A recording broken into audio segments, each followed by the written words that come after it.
The manifestation of heaven rewards the diligent filled Suko with uncontrollable joy. Cultivating once with this principle was equivalent to 100 sessions, and cultivating for a year was like practicing for 100 years. Such a cheat was outrageously unfair. Oh, am I the one who's outrageously unfair? Well, then that's fine. Suka chuckled to himself, sitting cross-legged on a harvested hemp stalk, settling his mind for meditation and chi cultivation, eager to experience what hundredfold harvest truly felt like. As he breathed in and out, channeling chi into his body, Suka began to practice the minor 5 elements mixed yuan true art. Strands of spiritual energy from the world flowed into him, merging into his Dantian Chi Si as the technique circulated, completing 36 cycles in one practice session. But then, it felt no different from before. Where was the promised hundredfold harvest? There seemed to be no change at all. Heaven rewards the diligent, show yourself.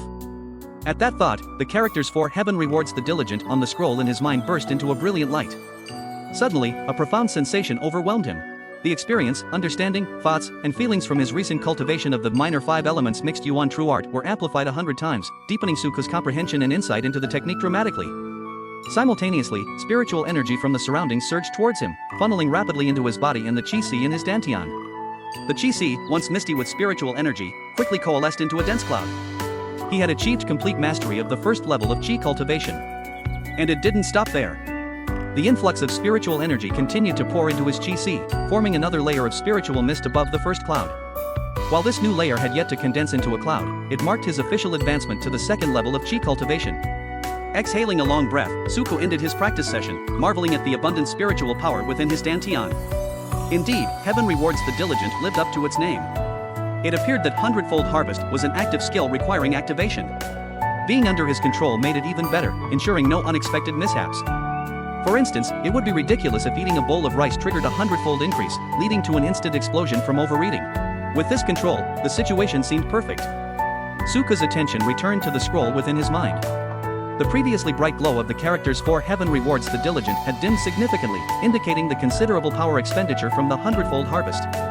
He estimated that after 2 more uses, the glow would be entirely depleted. So, was hundredfold harvest limited to 3 uses per day?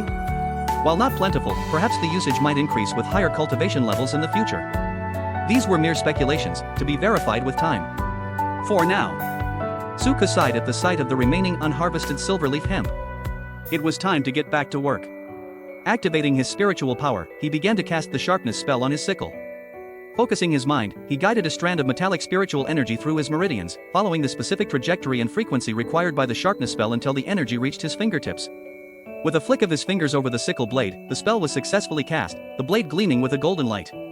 Casting spells, although sounding simple, was quite challenging, especially when it required precise control and manipulation of spiritual energy. Even though Suku had mastered the sharpness spell, the entire casting process took about 6 seconds. In combat, taking 6 seconds to cast a spell could be fatal. Therefore, besides chi cultivation, practitioners needed to spend considerable time practicing their spells. Without skill proficiency, mere levels of cultivation would be inadequate in a fight. With Heaven rewards the diligent at his disposal, Suko's spell practice progressed much faster than others. However, the spells he knew were all for farming, not combat. Learning combat spells would require purchasing them, and as it was well known, Suku was penniless. Sighing deeply, Suku resumed harvesting the silverleaf hemp, planning to sell the surplus after paying his dues to the sect, hoping to buy some combat spells with the proceeds. Not mastering a few powerful spells would be a waste of Heaven rewards the diligent. After advancing to the second level of chi cultivation, Suku found harvesting much easier. His spiritual power had quadrupled at least, allowing him to cast the sharpness spell 20 times in a row without depleting his energy. By the end of the day, he had harvested half of the 10 acres of silverleaf hemp and planned to finish the rest the following day. Additionally, Suka discovered that Heaven rewards the diligent not only enabled the hundredfold harvest but also maintained its basic principle of effort yields reward. This principle applied to his spell practice, improving his proficiency with each use. Realizing this, Suko found great satisfaction in knowing he could activate hundredfold harvest 3 times daily and continuously benefit from effort yields reward. It would be even better if the number of hundredfold harvest uses could increase in the future. Humming a tune, Suka carried the bundled silverleaf hemp back home, stacking it in front of his thatched cottage. After numerous trips, he managed to bring all the harvested hemp home. Looking at the pile of silverleaf hemp, a smile spread across Suka's face. Selling it would bring him one step closer to acquiring combat spells.